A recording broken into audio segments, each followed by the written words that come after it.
Good evening, ladies and gentlemen, and welcome to the English News Bulletin from Alexandria Channel.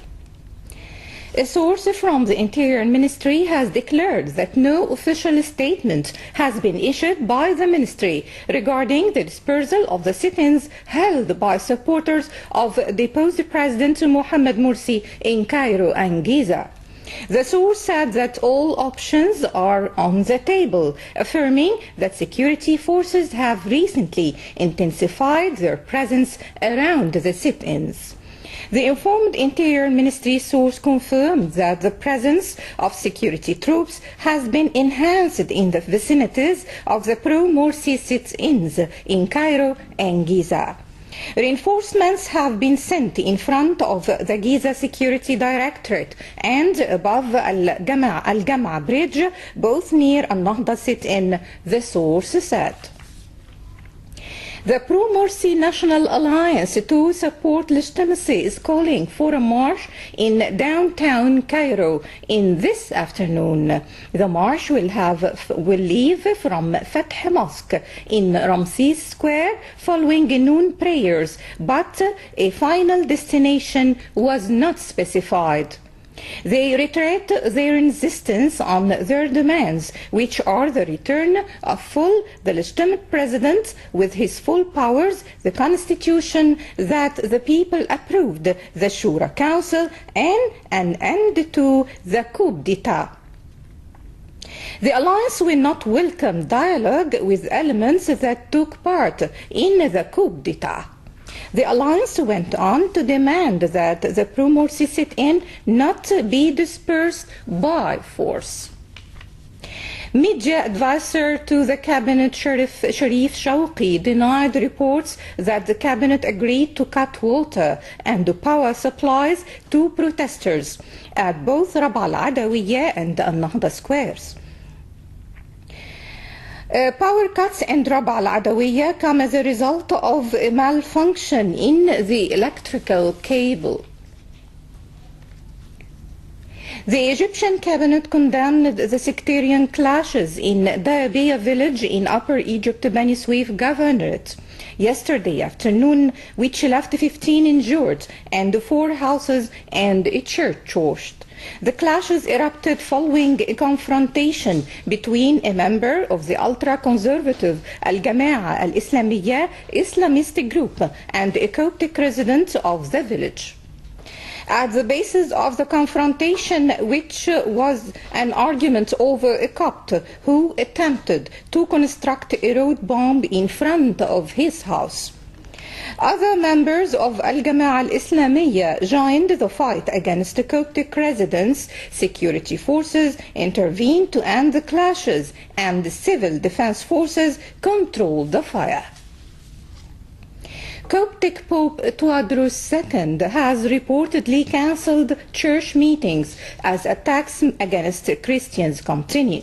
Pope Tewodros has called on Egyptians to prevent violence as residents of sectarian violence in the country continue to increase and asked of every Egyptian to commit to self-restraint and recklessness and assault on any person or property.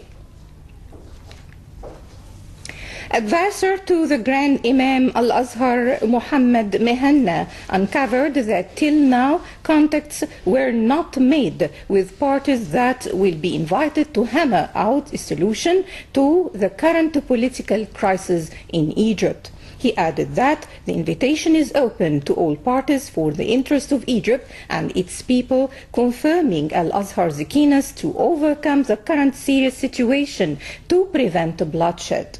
The advisor added that Muslim Brotherhood's refusal to accept the invitation holds them responsible for the current situation. Egyptian Finance Minister Ahmed Galal has approved forming a triad between his ministry and the Ministry of Interior to operate the smart card system that aims to curb smuggling of subsidized fuel and to pave the way to rationalizing state subsidies for petroleum products, the Finance Ministry announced yesterday. Galal explained that the new system would regulate fuel distribution nationwide and save energy, which jumped 3 times over 8 years to reach £120 billion in the year 2012, compared to £40 billion in 2005-2006. Armed Forces spokesman Colonel Ahmed Ali announced that 25 people are either dead or injured in the Army's anti-terrorism operation in North Sinai. At least 15 were killed in earlier Saturday's offensive when Army Apache helicopters targeted terrorist sites in the town of Atoma south of Sheikh Zayed. Ali said in a statement yesterday that the military operation started at 9 o'clock in the evening and asserted that the army will continue to fight against militants in North Sinai.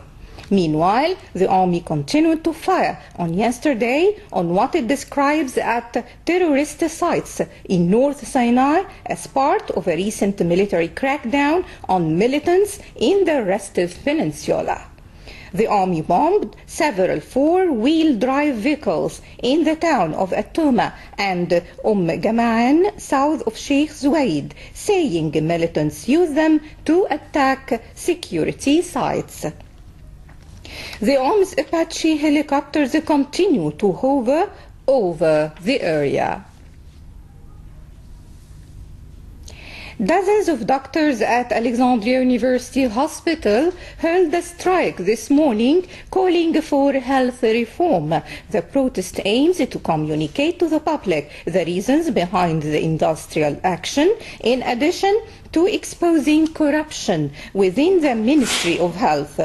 The strikers have been calling for increasing security at the hospitals and medical centers. As for tomorrow's weather forecast, hot weather is expected to prevail. Wind direction is northwest at speed ranging from 15 to 30 km per hour. Visibility extends from 6 to 10 kilometers. The sea is moderate and wave height ranges from 1 to 2 meters. Expected temperatures for tomorrow in some cities: Alexandria high 32, low 24, Beira 30, 22, and finally Matruh high of 31 and low 23. That's all for tonight, ladies and gentlemen. Thank you for following. This is Wafاء, البنا saying goodbye.